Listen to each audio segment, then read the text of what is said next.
Adams. I'm an independent demonstrator with Stampin' Up, and one of my most popular pins on Pinterest has been for this chart. This chart goes with Stampin' Up's gift box punch board, which I will probably call the envelope punch board, but the tool comes with the stylus and it has this edge extender. It makes quite a few different sizes of boxes. They're all made with a square of paper, and they all work perfectly with the lines on the envelope punch board. My chart adds some more box sizes, but the ones that I've added don't necessarily match the diagonal line, and so that's where this chart comes in. These are all to adjust that diagonal line. Otherwise, the boxes are all made the same way. Let's start with the first box that's on the gift box punch board. Follow the directions just as given. I am left-handed. I need to turn it to the side. Sorry. This is a 6x6 paper, and it says to start on the small line. And you're going to score the vertical, the horizontal, and the diagonal all on the small. And you're also going to punch. You're going to rotate, do that same thing again, score horizontal, vertical, horizontal, and diagonal. When you have punched all four sides, you will have one punch on each side. And these are all the horizontal and vertical lines. Because we hold our paper at a diagonal, now they are horizontal and vertical. And then the diagonal lines meet up with these corners here in the center boxes. I still have one more diagonal here, so I'll put it back into the small and come down with the small, and it matches up with this point here. Let me go ahead and draw the diagonals in. You also need to flip your paper over and punch the second notch all the way around. You're going to use the reverse punch, and you want to make sure, I am sometimes sloppy with this, you want to get it so it doesn't move, hold it in, and then punch. And then you'll get a nice rounded corner. Sometimes I get sloppy and my corners aren't rounded, like that one's a little sloppier. I didn't get it right into the corner.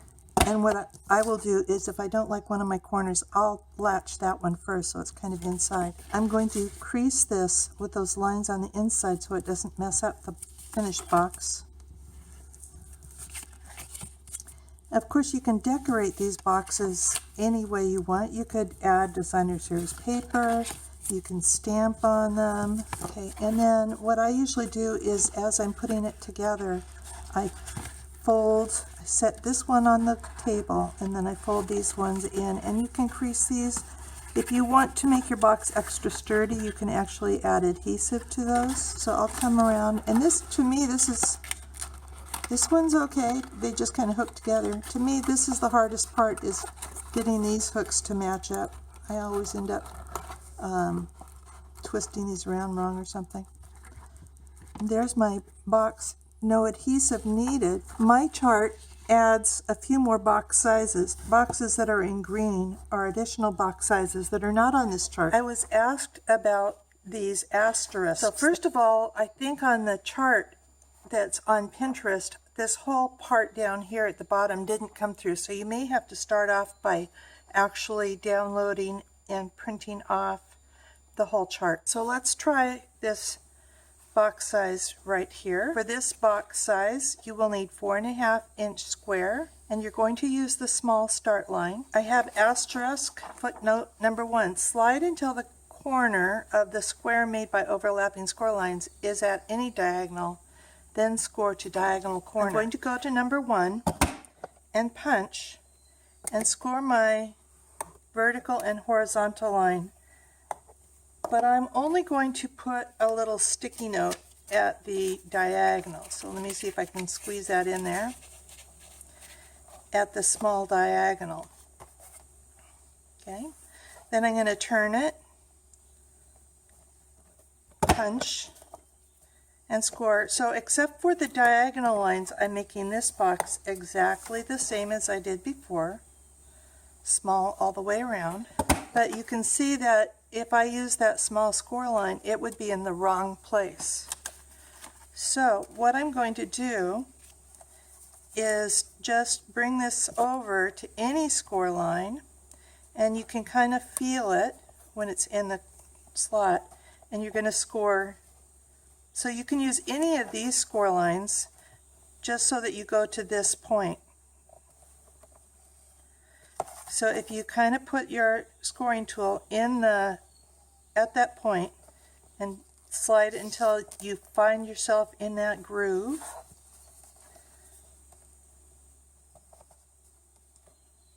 and then you can make your score lines, and then they're in the correct place. You're assembling this box exactly the same way, and then you get your box. Because these were both on the small box, you get the small base size. These measurements are approximate. It depends on, you know, exactly where your creases are and how your folds are. Let's try the second footnote. To score the diagonal, slide back to the medium start line and then score at the medium diagonal. So I'm going to make this box. I need 8 by 8, and it's going to be a 4 by 4 box that's 1 inch tall. It's probably easier to show you the diagonal scoring last. So I'm going to go to the extra large start line.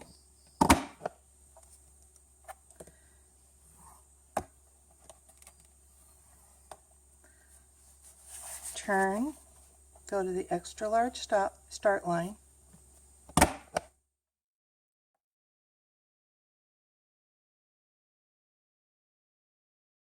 again, our diagonal lines are not going to be matching up, but if you score this back, move this back to the medium, and then your medium score line will be in the right place. And let me go ahead and finish this box and I'll show that.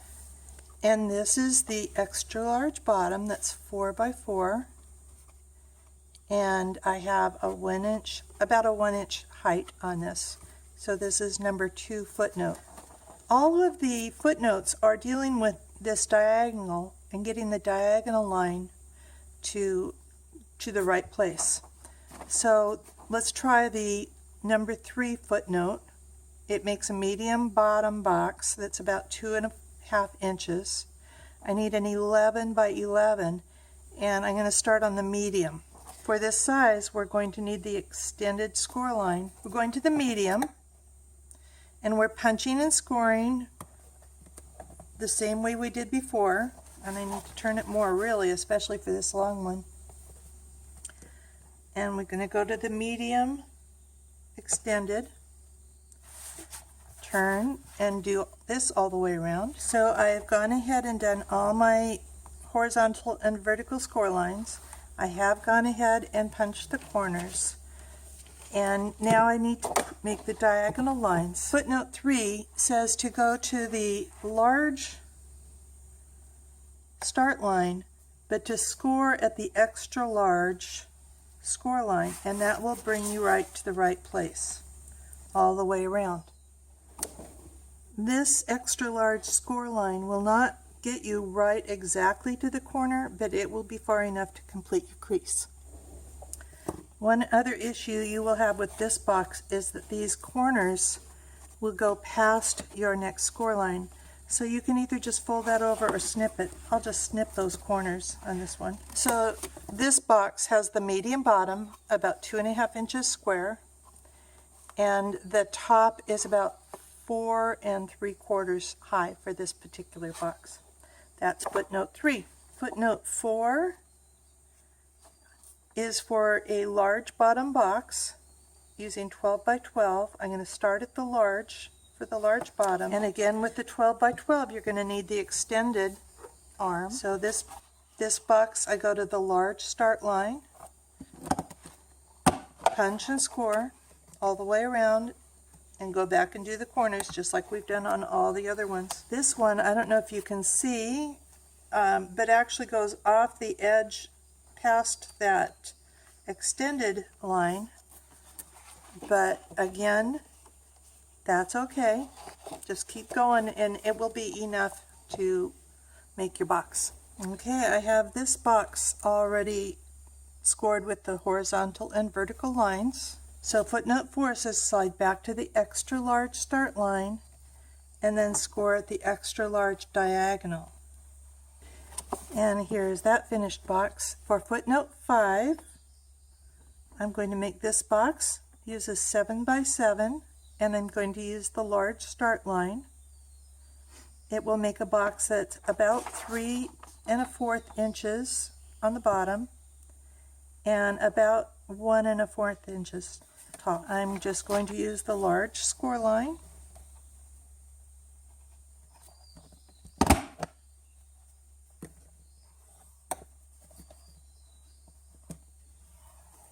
Again, I have my horizontal and vertical lines all done and my corners done. For footnote 5, slide it back to the small start line and then score the medium. So this box has the large bottom. It's about 3 1/4 inches by 1 1/4 inches tall. And my last footnote is footnote 6. So I'm coming up here, I'm going to do a medium bottom box, 6 by 6. My start line is the medium start line. I'll go ahead and make the horizontal and vertical ones just the same way I did with the other ones, starting with the medium start line. So again, those footnotes deal with those diagonal lines that don't quite match up. For footnote 6, we're going to slide to the small start line and score at the small diagonal.